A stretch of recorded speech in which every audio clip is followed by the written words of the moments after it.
Hello guys, AST academy में आपका फिर से स्वागत है। और आज की इस वीडियो में हम बात करेंगे English literature BA first year paper pattern के बारे में। आखिर जो पेपर का पैटर्न है वो किस प्रकार से आएगा, तो मैं आपको एक सैम्पल पेपर भी बताऊंगा। इस प्रकार से जो पेपर आने वाला है आपका कोटा यूनिवर्सिटी का, तो आप बिल्कुल भी इस वीडियो को स्किप मत करना। तो चलिए शुरू करते हैं। सबसे पहले हम बात करते हैं this question paper contains 3 section as under. यहाँ पर 3 की स्पेलिंग भी गलत लिखी हुई है, तो कोई दिक्कत नहीं है उससे। निर्देश, यह प्रश्न पत्र आपका और 3 खंडों में विभाजित है। प्रत्येक खंड निर्देशों के अनुसार उत्तर दीजिए। जैसे कि देखना, अब सेक्शन है। अब सेक्शन 1 में आपको क्या करना पड़ेगा, यहाँ पर आपके लिए 10 क्वेश्चन दिए हुए हैं, तो आपको 10 के 10 के ही आंसर देने पड़ेंगे। यानी कि 10 के 10 क्वेश्चन ही आपको पूरे के पूरे करने पड़ेंगे, तथा प्रत्येक का आंसर आपको 20 शब्दों में देना पड़ेगा। इस प्रकार से, ठीक है ना। यहाँ पर लिख रहा है ना, यहाँ पर 20 वर्ड, तो आपको 20 शब्दों में उसका आंसर देना पड़ेगा। अब सेक्शन बी की बात करेंगे, तो यहाँ पर है मैक्सिमम मार्क्स कितना है इसका 50। और यहाँ पर देखना, दिस सेक्शन कॉन्टेंस 10 क्वेश्चन और explanation in all selecting one.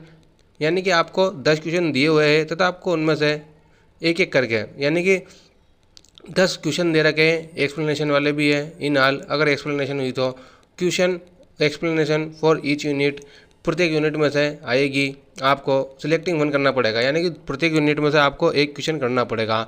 Answer should not exceed 250 words, all questions carry equal marks. यानी कि 250 वर्ड्स में आपको उसका आंसर लिखना पड़ेगा एक क्वेश्चन का। यानी कि आपको समझा दूंगा किस प्रकार से आने वाला है भी आगे पेपर पैटर्न, मतलब मैंने पूरा सैम्पल पेपर मंगा रखा है आपके लिए। अब सेक्शन सी की बात करें, तो मैक्सिमम मार्क्स कितना है इसका 40। This question section contains 4 question in all, 4 question आएंगे इसमें से। द क्वेश्चन में have sub division, question number 12 of reference to context is compulsory, attempt one more question from the rest, answer should be exceed 50 words, all question carry equal marks. यानी कि सभी जो question है वो equal marks रहेंगे, यानी 20-20 number के question रहने वाले हैं। तो मैं आपको समझा देता हूँ किस प्रकार से आएगा। तो हम यहाँ पर देखते हैं अब सेक्शन ए। अब सेक्शन ए की बात करेंगे, तो यहाँ पर देखना, फर्स्ट में आपको 10 क्वेश्चन दे रखे हैं और आपको 10 के 10 क्वेश्चन ही करने पड़ेंगे। जैसे कि पहला क्वेश्चन है यहाँ पर, who were the major poets of the Elizabethan period. यानी कि कौन कौन से कवि जो एलिजाबेथन पीरियड के मुख्य थे उनके नाम लिखिए, ठीक है ना। तो यानी कौन कौन कवि थे एलिजाबेथन पीरियड के, तो आप चाहे तो कमेंट सेक्शन में इनके उस आंसर लिख सकते हैं। अब देखना, right the theme of the, आपको 20-20 शब्दों में इनका आंसर देना है सेक्शन ए में, ठीक है ना। Right the theme of the poem from an essay on criticism by Alexander pope. आपको यहाँ पर इसकी कथा वस्तु लिखनी पड़ेगी। थीम का मतलब होता है कथा वस्तु, किसकी, an essay on criticism by Alexander pope द्वारा लिखी गई थी, ठीक है ना। अब उसके ऊपर आपको कथा वस्तु लिखनी है, इसकी थीम लिखनी है। What is the main theme of that be not proud. अब यहाँ पर नोट भी नहीं आया, दैट बी नॉट प्राउड आता है इसमें, ठीक है ना। तो किसने लिखी थी ये वाली, ये लिखी थी शायद मेरे हिसाब से जॉन डन द्वारा, ठीक है ना। तो आपको इसकी भी थीम लिखनी पड़ेगी। Happy those days, what is the happy those days in the poem the retreat. अब यहाँ पर आपको चौथा क्वेश्चन भी इस प्रकार से करना है, ये वाला भी। How many lines are there in a sonnet, sonnet में कितनी लाइनें होती हैं। मेंशन एनी 2 मेटाफिजिकल पोइट, इसमें आप चाहे तो एक तो जॉन, किसका नाम लिख सकते हैं, जॉन डन है, और एक अब्राहम काउली है, उसके अलावा एंड्रयू मार्वेल भी है, ठीक है ना।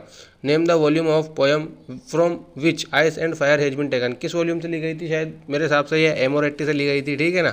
इस प्रकार से from which play is to be or not to be extracted, यानी कि जो किस प्ले से, किस नाटक से लिया गया है, to be or not to be. अब किससे लिया गया है ये तो आपको कमेंट सेक्शन में लिखना पड़ेगा। मेरे हिसाब से शायद ये एक सोलो लोक भी है, जो कि शेक्सपियर द्वारा लिखा गया था, हेमलेट से लिया गया है। वो is the sister of queen in the poem garden. अब सिस्टर कौन है, क्वाइट की आपको ये सब कमेंट सेक्शन में लिखना है। Name the close associate of Lucifer in the poem Lucifer in hell. अब ल्यूसीफर का क्लोज एसोसिएट कौन था, यहाँ पर इसका आंसर बेल्जेबब है, ठीक है ना। तो मैंने कईयों का आंसर बता भी दिया, और जिसके नहीं बताया आप कमेंट सेक्शन भर देना। तो इस प्रकार से आपको 10 के 10 क्वेश्चन करने पड़ेंगे। अब बात करते हैं सेक्शन बी की। अब सेक्शन बी में से आपको प्रत्येक यूनिट 5 यूनिट है, यहाँ पर देखना बता देता हूँ आपको, ये 5 यूनिट है। अब 5 यूनिट में से प्रत्येक यूनिट में से आपके लिए 2-2 क्वेश्चन आएंगे, और आपको 2 में से एक करना है, जो कि 250 शब्दों में करना पड़ेगा। अब सेक्शन बी की बात करते हैं, तो discuss the paradoxical point of the poem ice and fire. What is the summary of the poem to be or not to be. अब आपको दूसरे में से या तीसरे में से दोनों में से एक क्वेश्चन करना पड़ेगा, ठीक है। Give a critical appreciation of the poem death B not proud bye John Donne.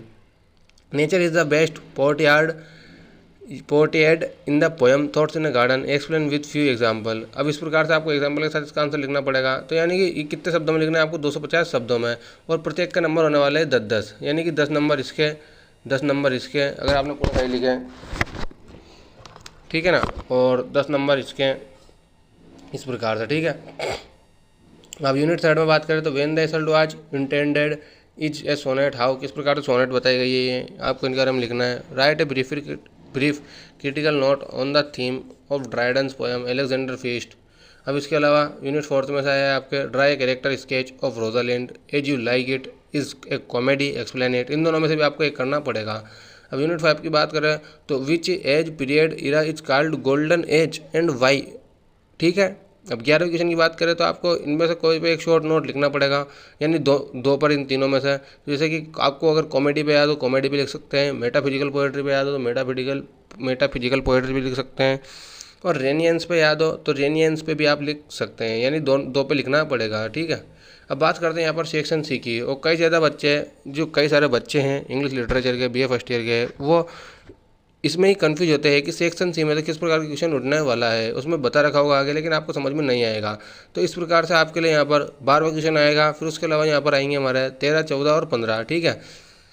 अब 12वां क्वेश्चन में यहाँ पर आपके लिए 7 एक्सप्लेनेशन दे रखी है, यानी कि इस प्रकार से स्टेंजर दे रखे हैं 7। तो आपको क्या करना है, इनकी 7 में से 4 की एक्सप्लेनेशन करनी है, जो कि इस प्रकार से होने वाली है 5-5 नंबर की, यानी कि ये 5 नंबर की होगी, ये 5 की होगी, ये 5 की होगी, ये 5 की होगी। आपको 4 करनी है 7 में से, ठीक है ना। तो ये 20 नंबर का क्वेश्चन बन जाएगा आपके सेक्शन सी में से, यानी 7 देगा जिसमें से आपको 4 करनी है, जो आपको अच्छी तरीके से आ रही हो। क्या ये एक्सप्लेनेशन, कॉन्टेक्स्ट लिखना है, फिर रेफरेंस लिखना है, फिर एक्सप्लेनेशन लिखनी है, और मैं एक्सप्लेनेशन पे भी एक डिटेल वीडियो बना दूंगा अगर आप कमेंट सेक्शन में लिख दोगे तो, ठीक है ना। अब बात करते हैं यहाँ पर बाकी के 3 क्वेश्चन बच रहे हैं। अब इन तीनों में से आपको एक क्वेश्चन करना पड़ेगा जो आपको अच्छी तरीके से आ रहा होगा, जो भी 20 नंबर का होने वाला है, यानी ये 20 नंबर के ही है और 20 नंबर के ही है, इसलिए यहाँ पर टोटल कितने हो गए अपने इसके 40 मार्क्स, ठीक है ना, इस प्रकार से।